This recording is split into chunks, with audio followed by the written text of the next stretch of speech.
ওরে বাবা! এটা হসপিটাল নাকি 5 স্টার হোটেল? আজকে সকালটা শুরু হলো আমাদের হসপিটালে। আমরা এসেছিলাম অপথ্যালমোলজিস্ট ডিপার্টমেন্টে। আর আমার একটু স্কিন প্রবলেম ছিল, আমি একটু ডার্মা দেখাতে এসেছিলাম। আমার মা, বাবা, ভাই বেসিক্যালি ব্যাঙ্গালোরে এসেই ছিল ডাক্তার দেখাতে। হসপিটালের মেন গেট দিয়ে ঢুকেই চারপাশে বড় বড় বিল্ডিং আর সুন্দর করে সাজানো গার্ডেন দেখে সত্যিই অবাক হয়ে গেলাম।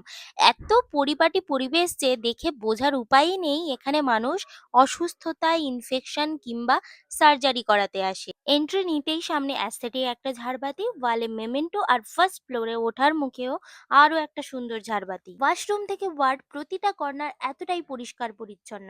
আর এই হসপিটালে সার্জারি বা কিছু এক্সপেন্সিভ টেস্ট ছাড়া অনেক পরিষেবাই ফ্রি। প্রেগনেন্ট ওমেনদের জন্য ভালো ব্যবস্থা রয়েছে।